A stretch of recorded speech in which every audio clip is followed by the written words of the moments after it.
Irko, utastamari makon nanduani atakamtata. Qilleensarra lakkasi. Gammadika astamari makon nanduaniru. Inistu, astamari makon nantuduim. Boolla saalee daadhina guutuu. Baay'ee nama gaddisiisa. Gamta, astamari makon nantudu'e jedhanii midhageessittaa. Ija koonni argee lafa awwaalchisa. Awwaalamee moo? Awwaalamee! Madosha, dhageessittaa astamari makon nantudu'e.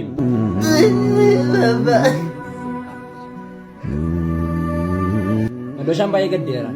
Irko, mee maal sitti dhagaa madu astamari makon nanirratti. Machiisan kaasine. Sinukumu imaanoo faanitti. Dhugumaa baalchaa saafoo hirko. Samuudha boo. Atamattamsi godha kottuu natti sirbi kaa akkasa silaatti natti sirbi qabu. Durii mootii wayii jiraate. Godheensi cufaan. Kan lafatti jibbani kaafee namatti sirbi teedhani. Kottuu na rukuti kaa. Hello. Astamari, hirkoo rukutaa hirkoo waan gaarii siniif iyyaadu. Kotuma. Tii wayyan dhaabattu. Boloqqee dhiira. Nan irraanfatin. Astamari makonnanne. Don't forget me. Dhaabadhu yeroo si jiru dhaabattu. Nan shakkees. Official.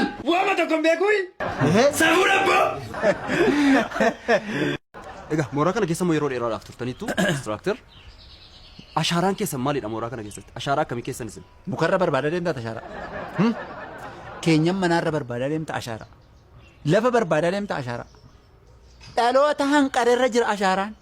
Fuudhanii ba'an.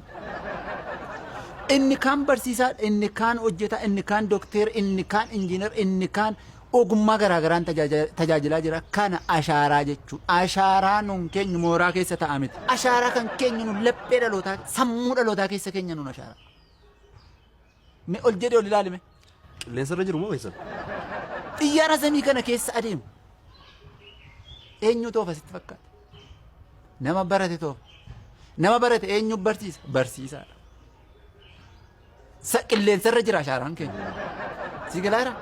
Mana iddoo garaagaraa deemi. Kanaaf iyyuu ashaaraan laphee barattoota kooti. Keessan ka'a malee mooraa kana keessa mukarra.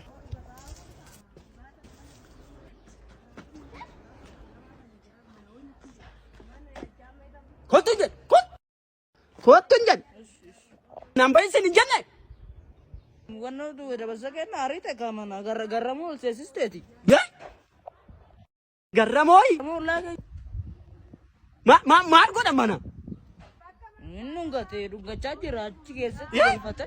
Eessa dhungate? Bootee sin kaleessa gaaddisee dhungattasan. Maal abbaa kee kana dubbatta ante? Maal abbaa kee kana dubbatta? Tamchi isa eenyu natti bisiin jedhe? Isa eenyu natti bisiin jedhan jedhe? Eessatti argite hogganaan gaaddisee dhungate? Chigaarii mortu eegisiin jette? Itti neebu ba. Kana dubbadhuuti cicansi godha. Dabarsa kana na jalaan baatu gaaddisa.